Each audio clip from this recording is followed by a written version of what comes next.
What I've got here is a selection of things that I've grabbed from my stack. So it's mostly Douglas fir or Oregon. There's some treated pine post there as well. And yeah, so what I'm going to do now is cut it all up into the lengths and dimensions that I need and see if we've got enough to make a table.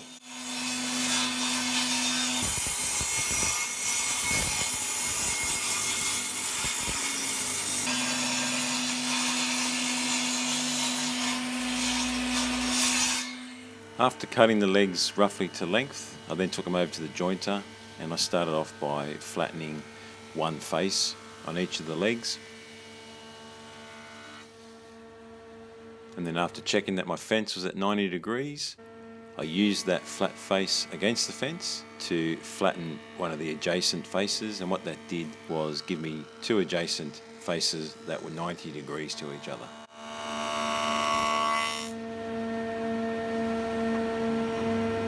Looking at the end profile of these four posts, that one in the middle there, this Douglas fir or Oregon, that's going to dictate the size of the other posts. So once I square this edge off here on the table saw and run the top through the thickness planer, that'll give me my final dimension, and then these three posts will be milled down to match that. Using those two 90-degree flat faces on the table saw and against the fence, I could then cut all the legs to the same width. On these thicker boards, I did that in two passes. So first I did a shallow cut and then a full height cut. After I'd done that, then it was time to run them through the thickness planer to get the last dimension the same for all four posts.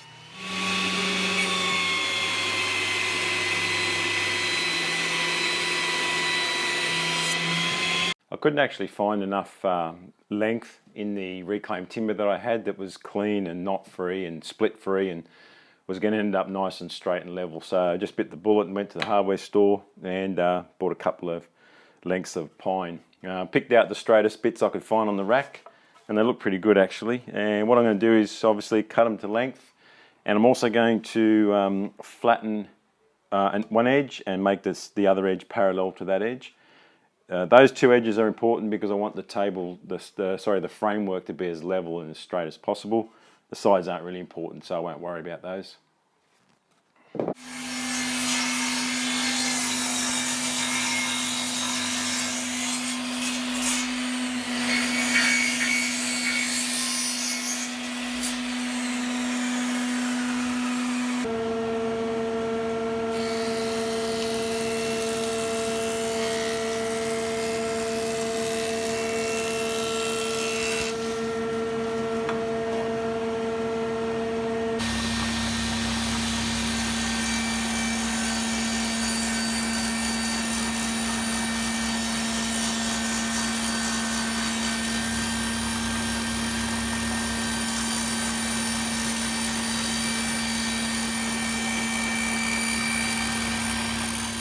The table framework is going to be sort of based on bearer and joist construction that you use for timber floors, and the reason for that is the supports that go underneath the top. There has to be some cantilevering of those to fit around the dust enclosure that I built for the table saw earlier. I was thinking of doing full half flat joints here, but then decided against that. I don't want to take out that much material from each of these pieces of timber, so I'm going to do a similar thing, but I'm only going to notch in about 20 millimeters on each.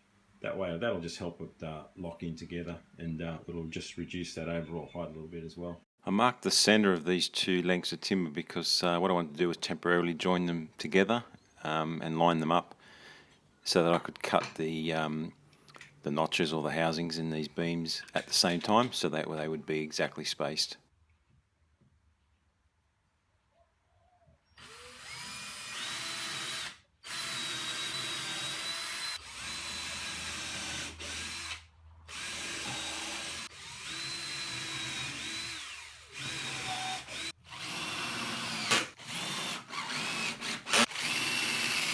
I then set the height of the blade on the table saw to 20 millimeters, and then just used my sled to notch out the two pieces at the same time using the blade on the table saw.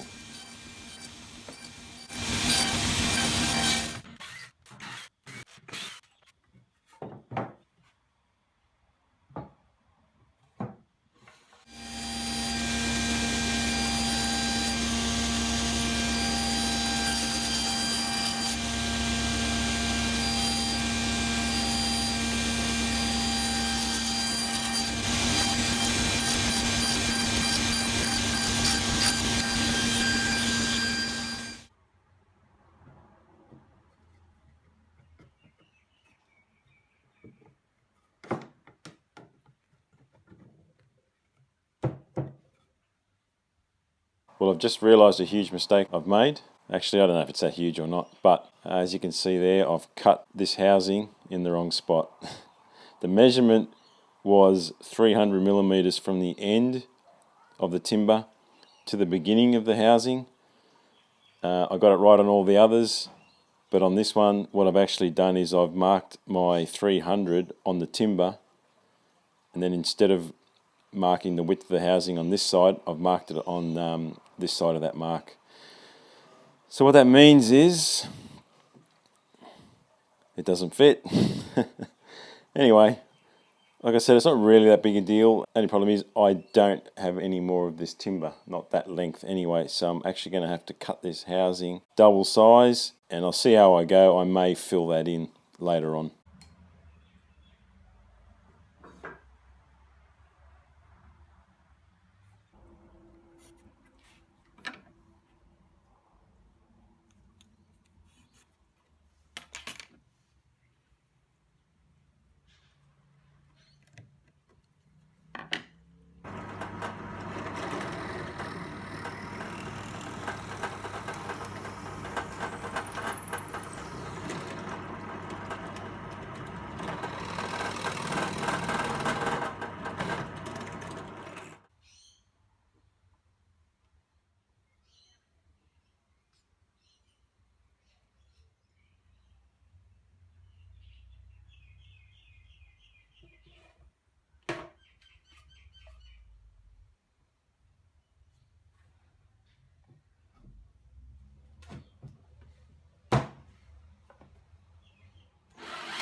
Well, the frame's all together. I let it sit overnight, let that glue set up, and looks pretty good. I've put my straight edge across it as well, and I tell you what, this thing's very, very flat. So super impressed with that. Only problem is, I realised that I've made another mistake. You'll notice that these two cross beams here are different lengths, and what was meant to happen was this longer one was meant to be in this position closer to the table saw. The reason for the different lengths was around this edge of the table, I wanted to maintain a 60 millimeter overhang just for clamping purposes. So what the idea was that the leg at this end of the table was going to mount on the inside like that, which it still can, but the leg towards the table saw was meant to mount on the outside to give me some clearance here. I need some clearance for my thickness planer, which is going to sit in this area. Now I could still mount this leg to this beam here, but what I wanted to do was I wanted to keep the weight of the table on these lower beams. Yeah, not sure what happened there with that mix-up. I do have a plan. The plan shows those cross beams in the right spot, so obviously I must have just thought in my head I knew how it went together, and I just went ahead and did it without going back to the plan. Anyway, mistakes happen, but you know what, we can always fix them.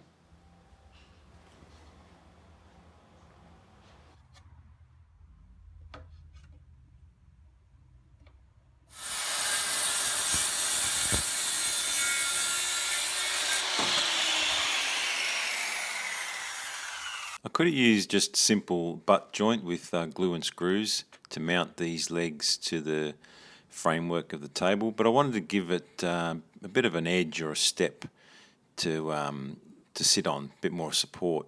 So what I did was I cut a 10 millimeter rebate just in the end of each of the legs.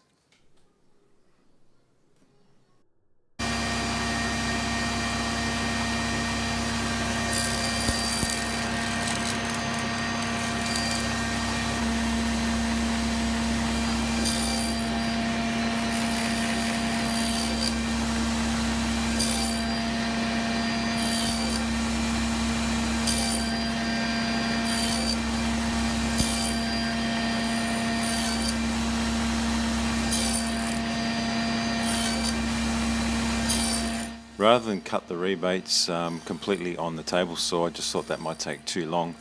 So I just did some rough cuts and then finished them off on the router table, which worked out a lot better and a lot smoother too.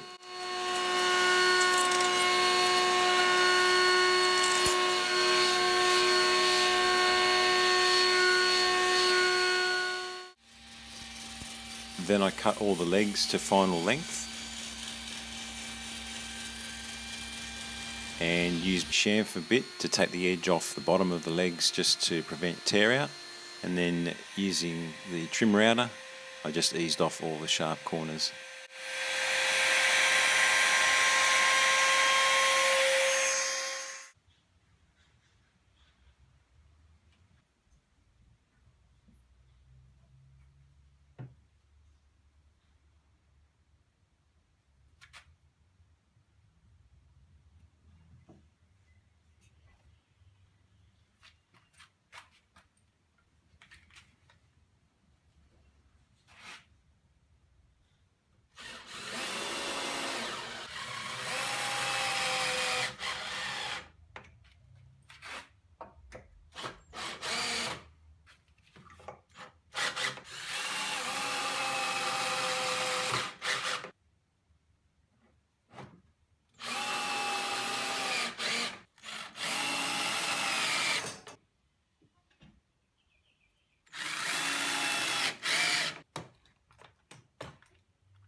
Well, the table frame is now all finished, ready to accept the top. The top of the table is going to be 16mm melamine, and it's going to be cut from that sheet that you can see behind the framework.